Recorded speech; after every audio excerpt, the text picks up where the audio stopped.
It's Tuesday, March 19th, 2019, and time for your Barbados Today Morning News Update. Thanks for joining us. I'm Carol Williams. More than 1,000 workers have already been sent home from the public service. Now, more layoffs are likely coming, this time in the private sector, the banking sector to be exact. One day before Prime Minister Mia Mottley presents the budget, Barbados Today has learned that some jobs are in jeopardy at First Citizens Bank. It's unclear when the changes will take place and the exact number of workers who could be affected. Bank officials have reportedly been in talks for more than a month with the bargaining agent for the employees, the Barbados Workers Union, BWU.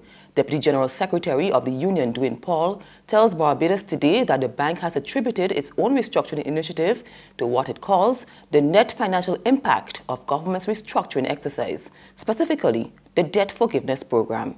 Paul says the bank intends to consolidate several aspects of its operation, including collections, to its home base in Trinidad and Tobago. Bank officials have not yet commented on the reports. As Barbados rolls out the red carpet for royalty, residents are having their say. They welcome today's official visit by the Prince of Wales and the Duchess of Cornwall as part of a Caribbean tour. During the visit, the royals will participate in several events, including a parade and wreath-laying ceremony at the Cenotaph in the National Hero Square. Residents believe the visit will encourage more tourists to the island. At the same time, it has also reignited debate about whether the Queen should be retained as the head of state. I think it's a very, very good thing for the country. I don't think we need to be a republic. We're independent, and to me that's good enough. That's strong in itself. And we as a people are strong. We push ahead. So whether or not the Queen is the head of state, that doesn't change who we are as a people. My philosophy is that the dogma associated with being a Republican state is archaic, and to simply replace the Queen with a local, to me, does not in any way enhances Barbados' position in the world or even position in CARICOM. I think you have to go a lot further than that, just replacing the Queen as our head of state. Barbados' obesity problem is no longer an epidemic. It is now a catastrophe. That's the view of Dr. Godfrey Shreb, the PAHO and World Health Organization representative to Barbados and the Eastern Caribbean.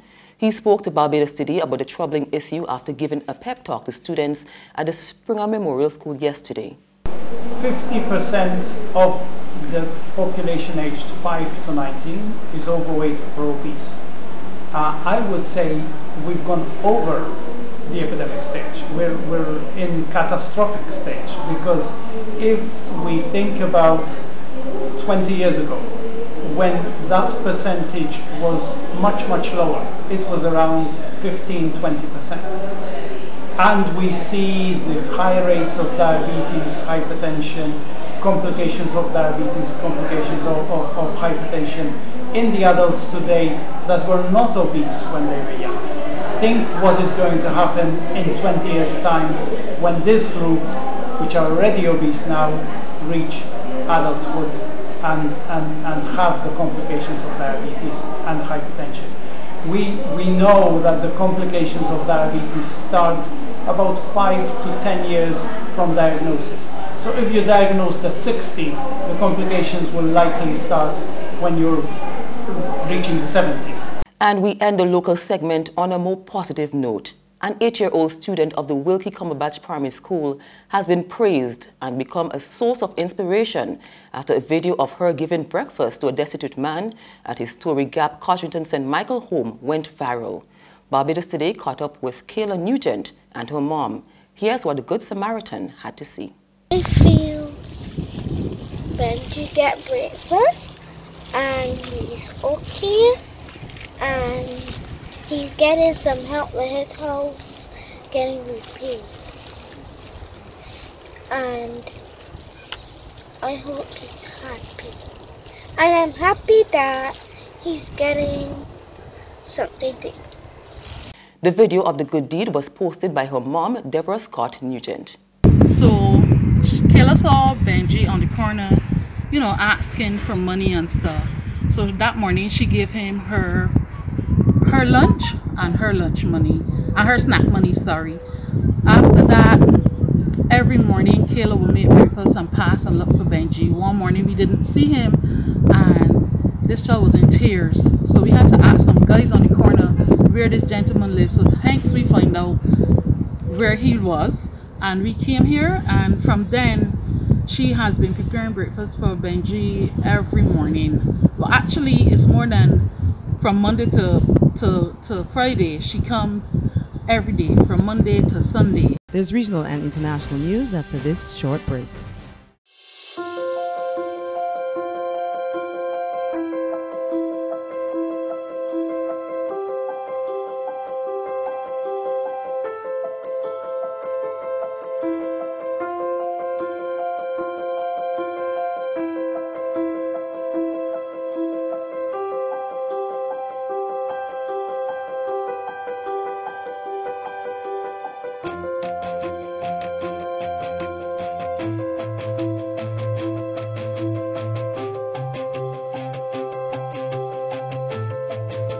Barbados Today, news you can trust. Turning attention now to Haiti, where the government has been ousted. Haiti's lower chamber of deputies fired the Prime Minister and his government yesterday. The vote came one day after the Prime Minister officially marked 6 months in office. This deepens uncertainty amid a political and economic crisis that led to violent protests last month. The swift no-confidence vote came with hardly any debate, and after the lower chamber president noted that neither the Prime Minister nor any of his cabinet ministers were present. And finally, on the international scene, the French government yesterday sacked the top police official in Paris. This follows another weekend of rioting in the capital during Yellow Vests protests, which have put President Emmanuel Macron on the defensive. More from France 24. Moves from the French government to show it's clamping down on rioters.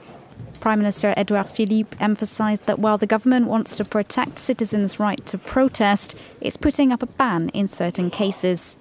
We will ban protests linked to the Yellow Vests movement in the worst affected neighbourhoods as soon as we are aware of the presence of radical elements and their intention to cause damage. I'm thinking, of course, of the Champs-Élysées in Paris. This after President Macron met with his cabinet on Monday under increasing pressure after an 18th consecutive Saturday of Yellow Vest protests, resulting in some of the most violent riots seen since the start of the movement. The Prime Minister announced the replacement of the Paris police chief, a move unlikely to appease the opposition Conservative party Les Républicains, who've called for the Interior Minister to take the fire. Police are now set to take a tougher line on people attending unauthorised demonstrations, with fines increased, quote, significantly. The Prime Minister said criticism of police tactics back in December had led to a lack in security on Saturday. The controversy over the use of rubber bullet launchers led to inappropriate instructions being given to reduce their use. Officers were seen standing in formation on Saturday while protesters burned and pillaged dozens of stores, despite the fact the 5,000 police deployed in the capital far outnumbered the several hundred rioters. And that's news, but for the very latest, visit our website at www.barbadostoday.bb. You can also subscribe to our e-paper, email updates, or like us on Facebook. And sign up for breaking news alerts via WhatsApp. We're also on Izumi Media in bus terminals, as well as screenplay at supermarkets and gas stations near you. You can also hear us on Mix 96.9 FM and Capital Media HD 99.3 FM.